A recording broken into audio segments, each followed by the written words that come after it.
All right, gentlemen, you received your instructions earlier. You know what I expect. A good, clean fight. Obey my commands. Protect yourself at all times. Touch gloves. Good luck.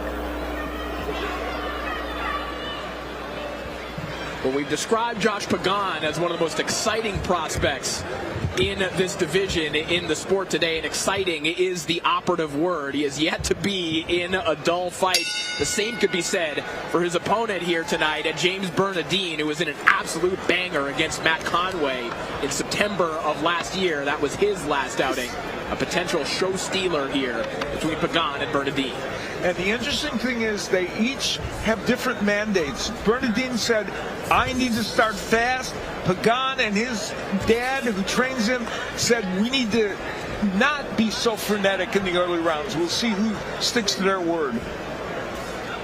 Yeah, to that point, Raul, obviously we've been ringside for most of Pagan's professional fights, and he does have those instincts. It's not a bad thing necessarily, but when a fight breaks out, he is eager to take part.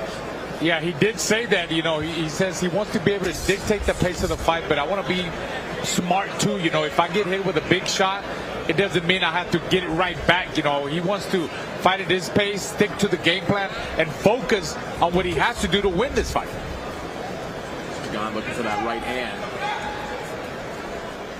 Pagan has been tested nicely thus far in his pro career. A nice looking win over Renal Ron on the Shields Perkins undercard. Of course, he had that headlining slot in Puerto Rico.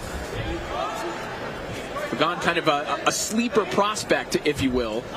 Yeah, the fight with Haskell Rose, a veteran who fought very well in that fight, was exciting. And his fight with Roger Hilly, another undefeated fighter, was also a thriller. And Bernadin, you know, we just saw him a moment ago land a really solid left hook. He's not there's not one punch in his arsenal you point to and say it's the one. He does them all pretty well. Well, I mean, Bernadin did say he wanted to close the distance early. He said he didn't want to give him any distance. I know you talked about it. He wants to force him to engage, but I don't think he's been able to do that. Not yet, no. It was a good right hand to the body a moment ago there from Bernadin. We mentioned that fight against Matt Conway, and Bernadin's trainer Will Torres said that he's never seen Bernadin throw that many punches before. So I'm sure Bernadin is looking to carry that punch volume into tonight's fight. Yeah, they just couldn't get Matt Conway out of there. Tough veteran, and even though Bernadin landed some really big shots and ended up winning that fight. And they said, you know, he probably took too many punches because he was trying to finish him. Oh, beautiful combination there. A nice 2-1. From Bernadin, the right hand, as he steps in with a jab immediately behind it. Eye-catching shot from Bernadin. Final 15 seconds of round one. Yeah, and Pagan, you know, sticking to his game plan. You know, he got hit a couple of times, but he keeps, you know, turning him. He's not trying to engage with him. He's boxing smart. He's using his jab. Staying very focused in there so far.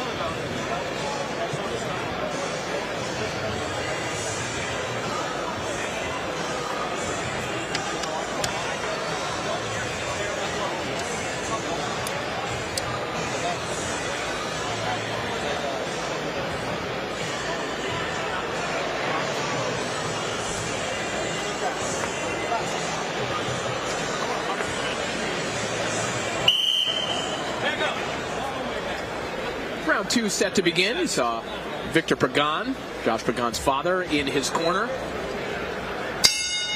And how do you know if your son is going to become a fighter? Well, in Victor Pagan's case, because when he was taking pictures of his child when he was around 5 or 6, Josh Pagan always seemed to be in a boxing stance. We said, I think that's a pretty good sign. Let's take him to the gym. You do not have to be an investigative journalist to figure that out. Yeah, that's for sure.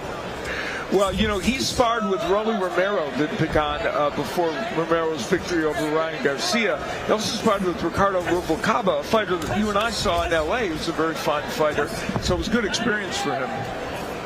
Pagan, the chief sparring partner for Rolly Romero as he prepared for Ryan Garcia. There are a lot of people looking for answers as to why Garcia didn't win that fight, why he looked the way he looked. Well, maybe you can give a little credit to Josh Pagan for his work in the Romero camp. Preparing him. And when you think of it, Josh Pagan was probably the perfect guy to spar with for that, in terms of body type and everything else.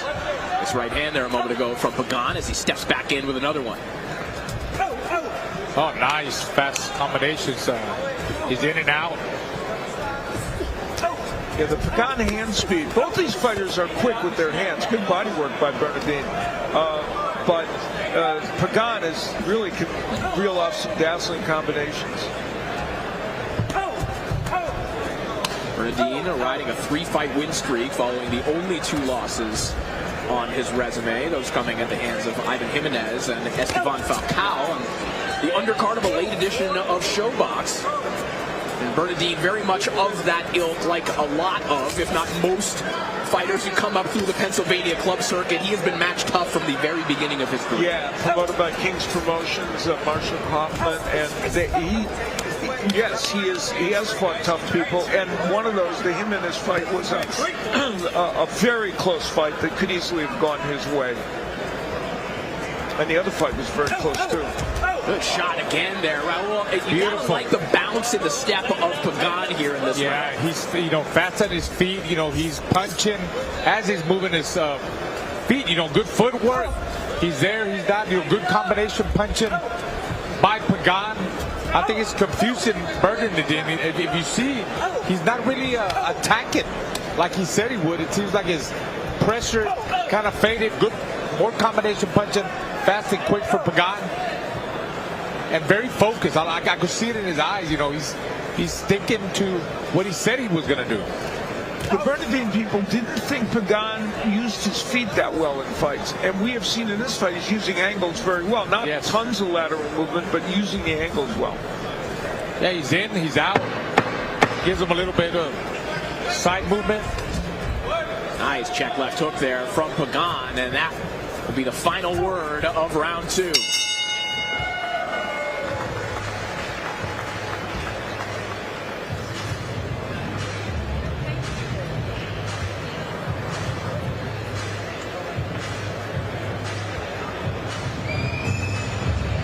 Well, even before our broadcast started, guys, this has been a night of prospects in tough, as DeVell Smith did not have an easy time with Antonio Todd earlier on tonight. Todd came out with a purpose, Smith able to do good body work like this, but Todd hung in there, and as the fight wore on in the middle rounds, after Smith had really won most of the early rounds, Todd started pushing against ropes and landing big right hands.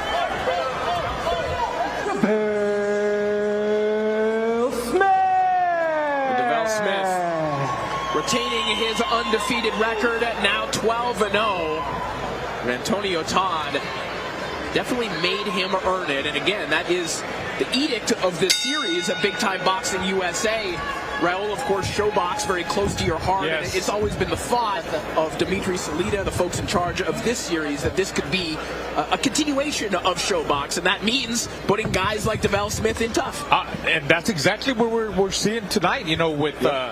Even with this fight with Pagan, with Joseph Hicks, with Winnie Toussaint, you're absolutely right. And that's what people want to see, very competitive fights where the prospects get to a level where they really got to get tested and keep getting tested in their career. And DeVell Smith in that fight had struggles in the second part of the fight that they'll have to address as he moves forward. This Pagan that we're seeing, slightly different than the Pagan that we sometimes see. He's using the jab, the punching from distance enough without necessarily getting into a firefight, but still landing good combinations. Nice uppercut there from Pagan as well. Yeah, a more composed, more relaxed version of Josh Pagan here tonight. And, well, something we're noticing as well, Pagan leading with that right hand a little bit more. Is there something he's seeing in the defense of Bernadin? Is it the shoulder roll defense? Why do you think Pagan is able to have that success? Well, if you see Bernadin, every time he pulls back, and even when he's coming forward, he drops his jab hand. So that's why he's trying to, you know, lead with his right hand and try to catch him. And that's what he's doing, and it's paying off, Corey. I think the hand speed of Pagan is surprising Bernadin. You know, I don't think they expected his hands to be quite that quick. That and the foot movement being better than they anticipated. You're right, Al. That little subtle movement. It's not a lot of movement. It's not like he's giving them angles, but just a little subtle movement to the right or to the left when he throws his combinations. And good defense too. Like he's been blocking a lot of punches. He's catching a lot of shots on his gloves. 4-punch combination there for Pagan a moment ago. I think 2 or 3 of those landed. And Bernadin is usually a volume puncher. Sometimes if you can make a volume puncher less of a volume puncher, which is what Pagan has done to him, you really nullify a lot of his effectiveness. Bernadin's been able to land here and there, but not like he normally does with a lot of punches. And this is also a sign of maturity in a prospect, Al, when you're starting to see economy of movement. And you know, we reference Mike McCallum, who of course we lost earlier on this week. Something he was a master of, just the ability to stand right in front of you, but somehow be unhittable. Yeah, a very good point. And Pagan is doing some of that tonight. Oh, nice.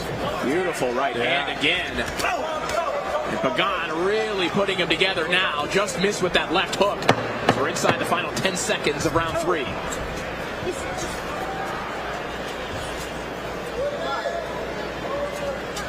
Beautiful round of boxing from Josh Pagan, who steps in with one final left hook.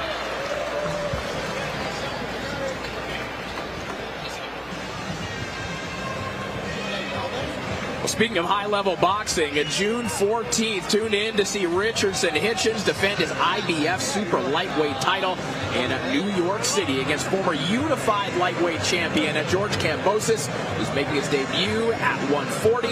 Catch this fight as part of DAZN's 185-plus fight nights a year.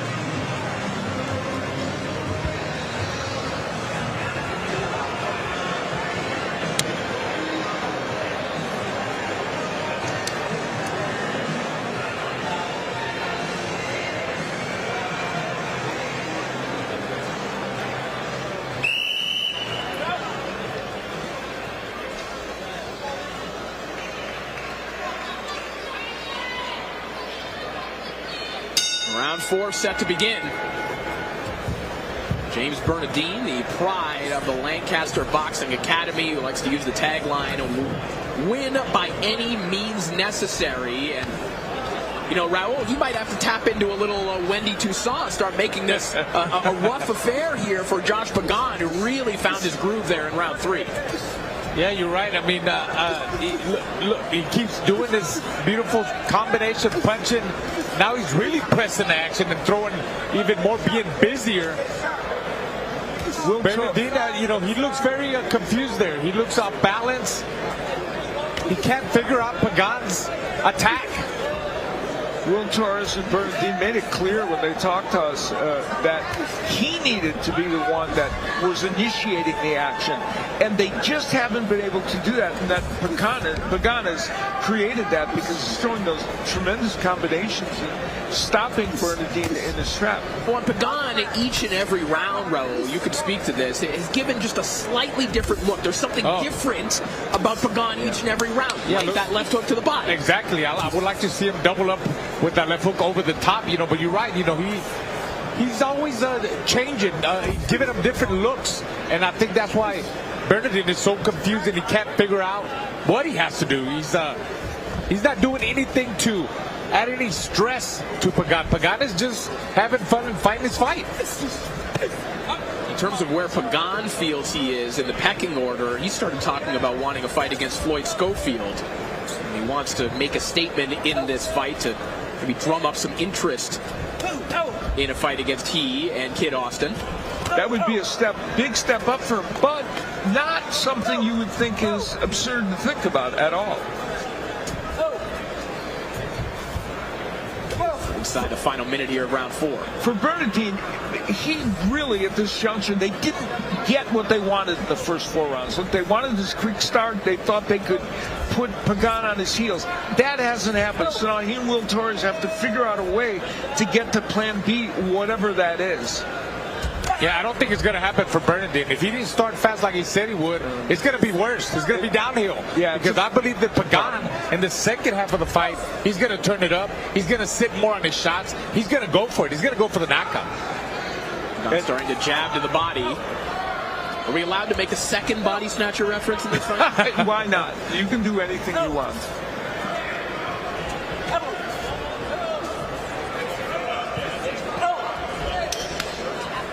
Just swimming through those shots of Bernadin, just continuing to stab the body of Bernadin with that lead hand. The best thing Pagan did in this whole round was avoiding that sweeping right by Bernadin. Talk about showing growth. Defensively, that was excellent.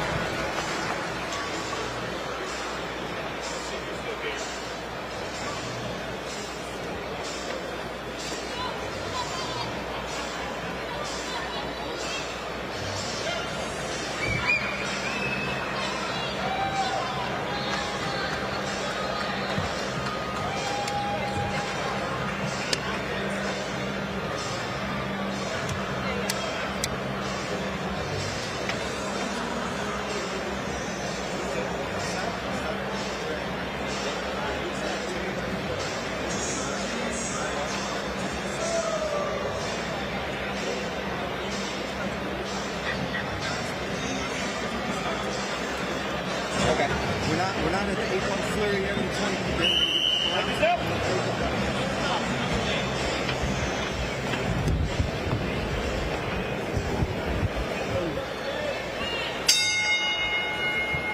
Back to action here. Joshua Pagan and James Bernadin. Super lightweight action. It has been all Josh Pagan thus far as round 5 begins. You know, we've talked about the economy of motion, economy of movement from Josh Pagan, and it's hard for me to not draw that through line to the time he spent in camp with Luis Ortiz. It's hard to think of someone who has done more with less movement than Luis Ortiz. There's a lot to learn from that old man. Boy, is that true. I mean, that is absolutely true. Because he was able to do that without moving and be an effective defensive fighter. You know, Pagan thought, and his dad thought that the right hand of Bernadin and the uppercut were the things they had to worry about. Bernadin has never been in a position to throw that uppercut on the inside, hardly at all, and the right hand, Pagan has slipped effectively, so they knew what they didn't want bad to happen, and they're avoiding it. Yeah, it's interesting, Raul, because Bernadin is in range to throw those shots and land those shots. He just can't get them off because the hand speed and the defense of Pagan is just nullifying. Exactly, the speed, it knocks you off balance. And look at the movement. Look how he's just picking them apart. He's moving to the right. He's moving to the left. Now Pagan is giving him a little bit more movement, more angles. So that's really confusing Bernadin.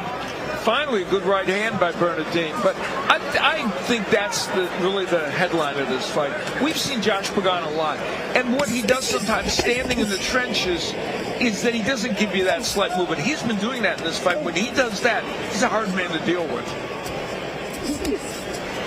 Again, showing Bernadin just a slightly different look here in round 5. A lot of tools in the box for Joshua Pagan. Just misses with that lead right hand.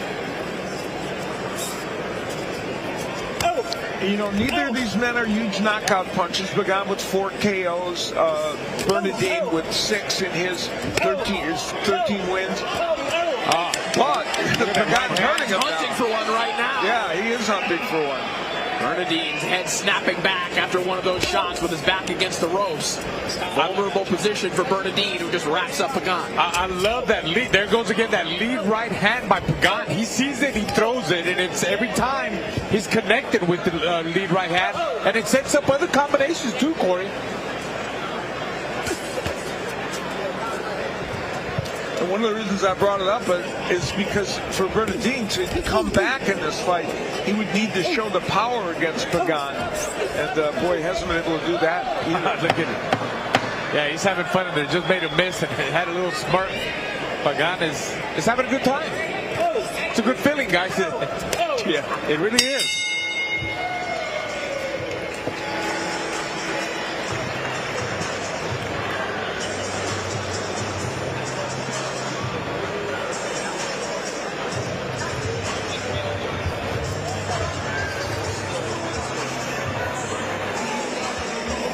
Bernadin did have some good moments early, working to the body a little bit, and landed a few shots, but then Pagan came back, and there's the patented left hook of Pagan. Corey made the point that the right hand's been so effective for Pagan that we've seen that mostly. Normally we'd see more left hooks, but the right's been very effective.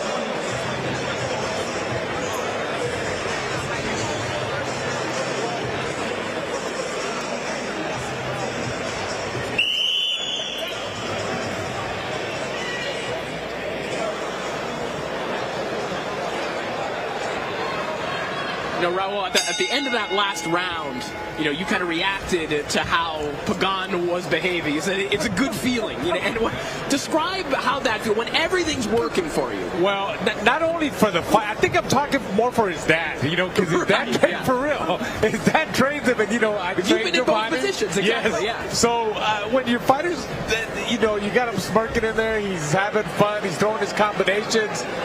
You have no stress in the corner. Just what do you tell him? Keep doing what you're doing. Keep your hands up. Give him some water, and let's go. And one of the intriguing things is both of them are among the most honest people you can talk to at fighter meetings.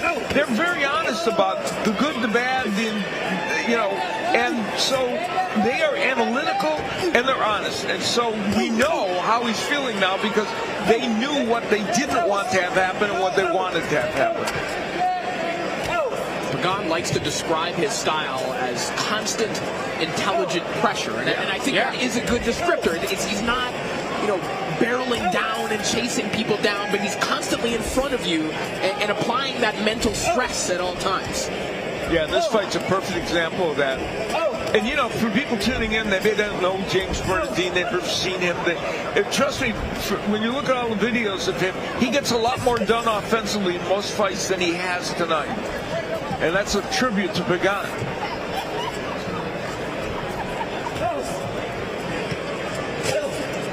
That's a left hook there from Bernadin. Yeah, but just one shot. He can't connect 2 or 3 shots because Pagan is his defense. He's giving him that subtle movement. Oh, look at that right hand again. I'll tell you what, I think 2 or 3 of them. I feel like Pagan, he's got a plan. We're in the second half of the fight. This is the 6th round. I feel like he's stepping it up more, and he's sitting down more in his shots. I know he doesn't have a lot of power, but he can punch. Combination punching, it's enough to hurt his opponent, Bernadin. Pagan really having fun right now. Getting a little more playful with his offense right now. Everything cooking for Pagan here in the 6th round. And for Bernadin to have a fight in which he literally can't seem to throw combinations is the exception, not the rule. Final 30 seconds of round 6. Bernadin missing with that sweeping left hook is caught by the shorter version from Josh Pagan. Yeah, I feel like Bernadin needs to be a little bit faster with his footwork. He's too slow, It's almost like he's not stuck in sand, but if you see him, he's not on his toes. He can't close the distance faster because he's too flat-footed.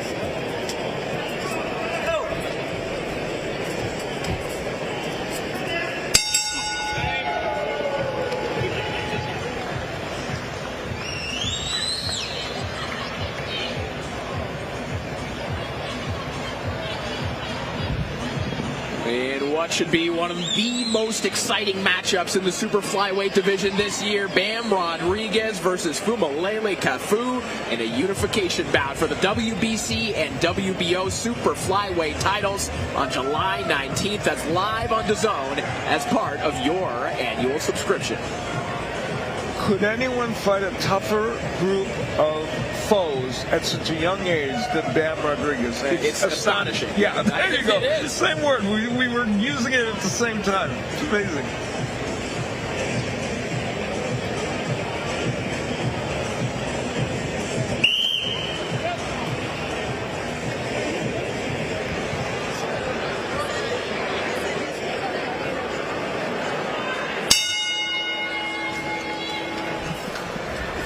Round 7 underway. Joshua Pagan having the time of his life in here against James Bernadin, Raul. Yeah, he is. He's in total control, complete domination. Even though Bernadin is keeping him down the ropes, doing what he should have done from the beginning. But I think Pagan is letting him, allowing him to do that, trying to wear him out and maybe counter off of that and catch him when he swings wild. Yeah, Pagan had a couple of those moments in round 6 as well, Al, where he was kind of just framing up, waiting on the ropes, maybe looking for a big counter. And the other thing we haven't talked about, the height advantage of Pagan. He's used it very effectively in this fight and controlled the geography of the ring. When you hear a guy, you see that yell when he's having fun. You hear that? He just let him flow, let his punches go. Every time he throws, he's catching them. I don't think they could have drawn up a better scenario in their imagination, he and his dad Victor, than this. This is by far, it's great. We've seen Pagan be very exciting, be very good. This is by far his best effort. Would you not agree? I think so. Yeah. I really think so. Even though some of the past opponents like Haskell and they were all good. Yeah. Healy, I feel like they were a little bit more aggressive, but also like Pagan probably learned from those fights and has gotten better, and that's what we're seeing. 100% tonight. That jab to the chest of Bernadin just made his knees dip just a little bit there a moment ago. Bernadin on the back foot temporarily. And this is one of those fights where Joshua Pagan shouldn't really be dominating this much. This was meant to be a closer fight than this on some level. And that's, when people have step-up performances, that's what happens. Yeah, I mean, it looks like, I figure that Bernadin should have, the fight's not over yet, but should have given him a tougher test, right? And he's not. And he tried. Yeah, he tried, but couldn't do it. It's not happening. Final 20 seconds of another dominant round here for Joshua Pagan, who just keeps stabbing to the body of James Bernadin with that lead hand. There it is again. Everything working for Josh Pagan with 3 to go here in this super lightweight contest.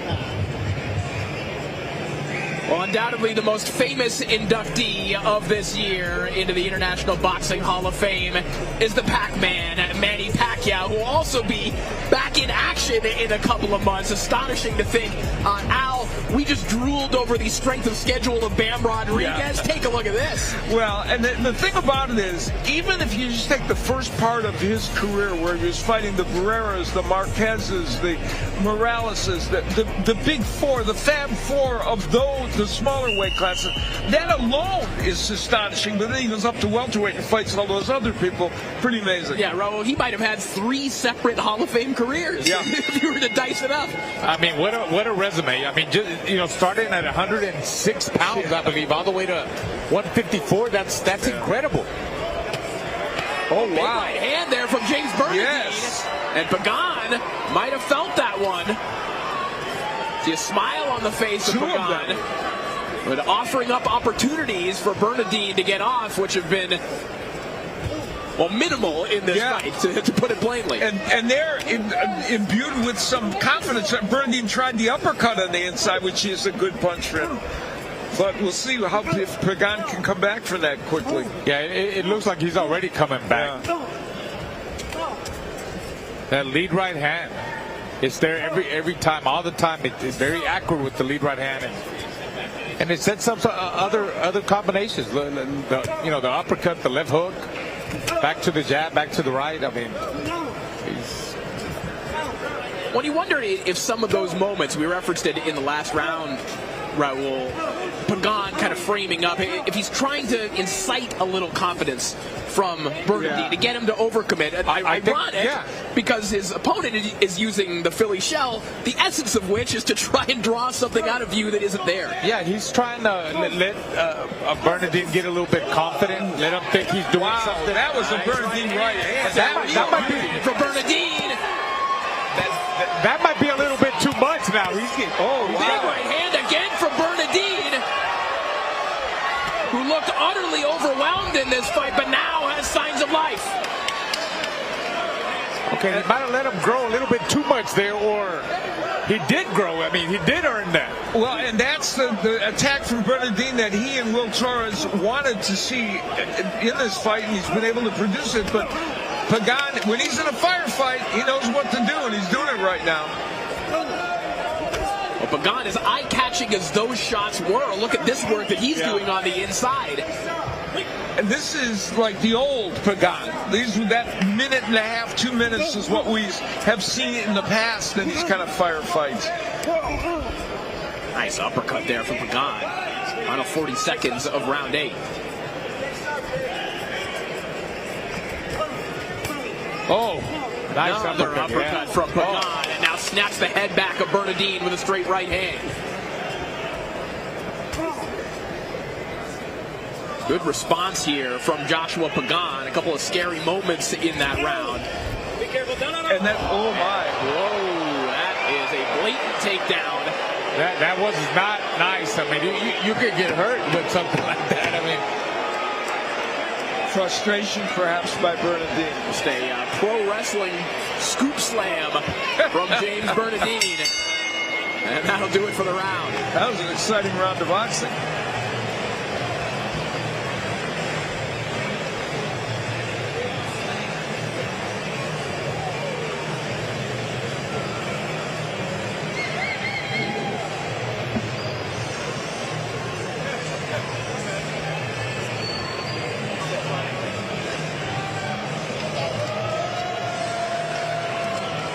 James Bernadin finding the overhand right twice there, and those were solid punches, and kept up the attack. That was the punch that they were most concerned about in Pagan's corner, and Bernadin was able to find it. But as effective as he was here, and a lot of those landing, those are two terrific right hands again with Pagan pinned against the ropes. It was Pagan that came back and was able to do good work, and until this happened, the takedown by Bernadin, which Raul correctly pointed out was not nice. Big right hand again here from Bernadin. And you got to hand it to James Bernadin. You know, the output has been muted for a couple of rounds, but he has not lost self-belief, and he is firing these right hands now again here in round 9. I think Pagan is standing too much in front of him. He needs to get back on his toes, get back to boxing. But then maybe he's standing there because he's tired. He's been boxing for a whole 8-9 rounds on his toes, so I don't know, but he needs to get back to combination punching like that, giving him angles, moving. There you go. That's what I'm talking about. That's his forte. You know, that's where he's good at. Get in, get out. Well, James Bernadin has landed his best punches. I mean, really good right hands, the best he can throw. And they have stunned Pagan, but they didn't stall him completely. But great effort by Bernadin in these last 2 rounds. And an emphatic reply from Pagan as well after getting hit with those shots to come back with those heavy combinations. Again, not all of that landing, but trying to create a little bit of doubt in Bernadin's mind. Do you want to go for it again the way you did before? Exactly. And the big thing is Pagan is kept in the center of the ring for the second part of this round. In both rounds when he got in trouble, it's because he was against the ropes. Bernadin just missing with that right hand again. A little bit of a different arc on that one. And he throws wide punches sometimes, Bernadin, but in this round he's also landing the jab very effectively. And I think part of the reason he's landing that right hand is because the arc is so wide.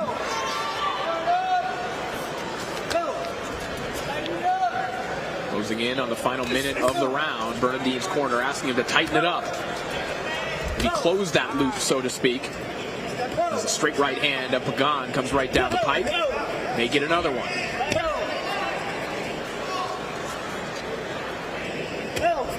We've seen Pagan take big punches from both Roger Hilly and Haskell Rhodes and be stunned. Oh my, that could have been a knockdown. And Pagan, maybe the feet got tangled there, but Pagan rocked into the corner pad there after that right hand. And you can make a strong case the ropes kept him up. Final 20 seconds of round 9. I'm sure we'll get another look at that moment there. And we'll start the was it a knockdown or not debate.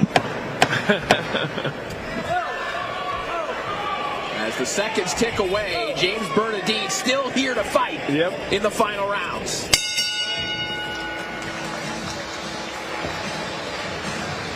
Tonight, the narrative of fights keep changing during the fight, and that's what you want to see. That's what makes boxing fun.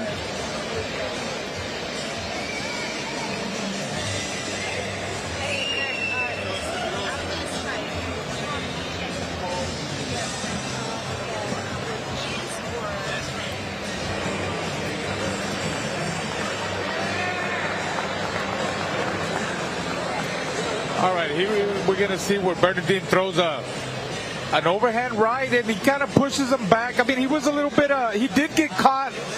He was off balance, I believe, and the ropes did help him from going down, but I don't think he was, I don't think he was hurt. I don't know. He wasn't hurt, but I'm going to tell you, that's a knockdown. Because the punch pushed him back. I'm not saying he was hurt or it was dramatic. That punch hit him. He flew backwards with no ropes. He's falling down. So that's, to me, is the classic definition of it. Al, being a Hall of Famer, I respect. No, I mean, but I don't think it was a knockdown. All right, I think, you and I have disagreed about once every decade. And so there you go. There's nothing wrong with it. I will say, as the mediator here, that those types of calls are ones that referees are most hesitant to make. Absolutely, I understood. Yeah, and especially they're aware that maybe the guy's not dramatically hurt, but. Bernadin looking for that same right hand. He's going to need something big in this final round. Bernadin is making this fight compelling down the home stretch. He's backing up straight. Pagan is backing up straight with his chin a little bit too high, guys. There he goes. He's dropping his hands. Left hand I don't very like that. low.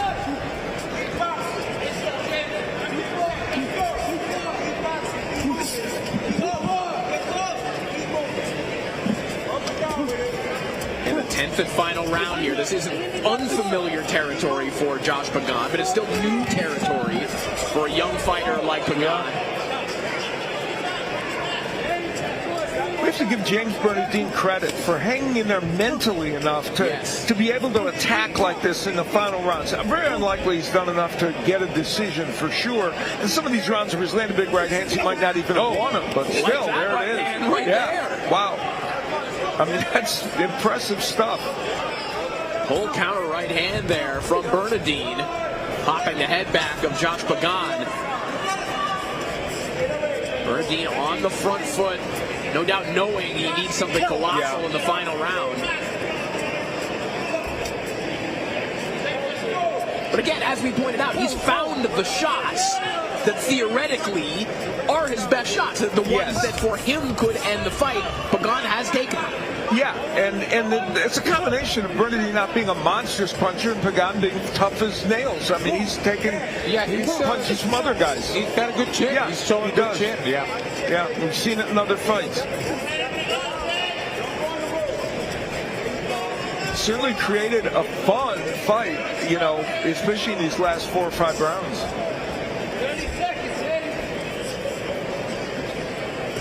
Again, we go back to the tease that we dangled out there with Josh Pagan as always being exciting, even in his development. He couldn't resist making this one exciting for us, could he? Although some of that had to do with James Bernadin, that's for sure. Oh, wow, what an uppercut by Bernadin. Yeah, Pagan getting touched again. As James Bernadin, he might have won this final round. Yeah, very possible. He likely will not win the fight, but he made it a fight, especially down the home stretch.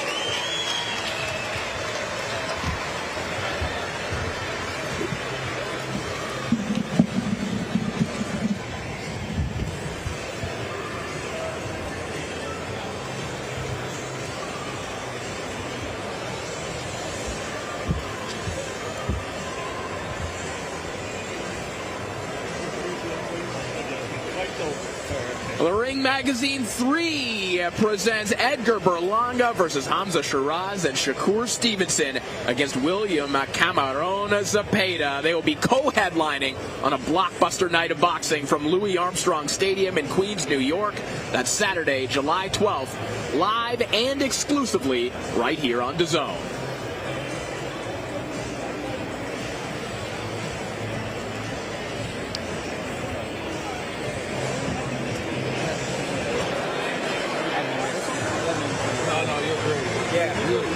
So Joshua Pagan awaiting the decision here.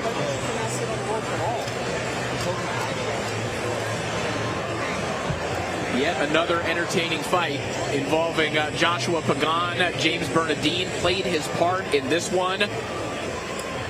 And we had the debate over whether that was a knockdown earlier in the fight or not. It looked like maybe there was a foot entanglement as well. It looked like Bernadin might have stepped on his foot, but a right hand did land at the same time. So it's a matter of opinion. Was it? Yeah, and that in all likelihood will not change the outcome of this fight. I think I got Pagan win by unanimous decision. Probably won 7 rounds. You think so? Pagan eagerly awaiting the decision here, looking to improve to 13-0. James Bernadin 13-2-1 coming into this one, as we mentioned, running a 3-fight win streak coming into the fight against Pagan.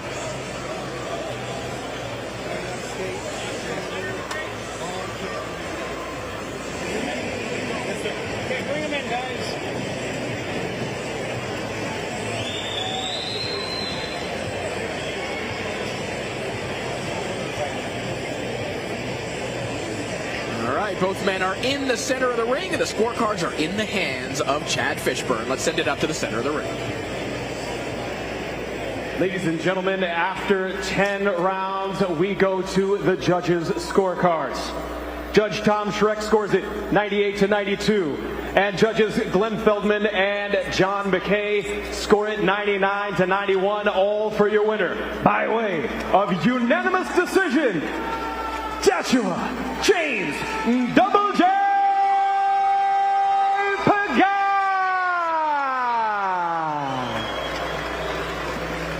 So Joshua Pagan remains undefeated. You heard the scores. Why? But again, entertaining down the stretch. Josh Pagan had to learn some lessons again. Absolutely, yeah. Another learning fight for his development.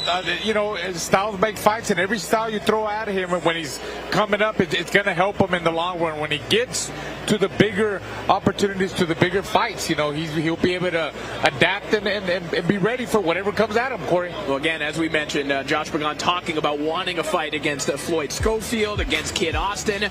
He moves towards a fight like that. As we take a look back at some of the highlights from this one, a terrific performance from Pagan. Yeah, at the beginning, Pagan was giving him a boxing lesson, 3 and 4 5-punch combinations. This is where his opponent I forgot what was his name. Bernadin. Bernadin, yeah. Applied a little bit of pressure, and it was a little bit too late. Again, he was able to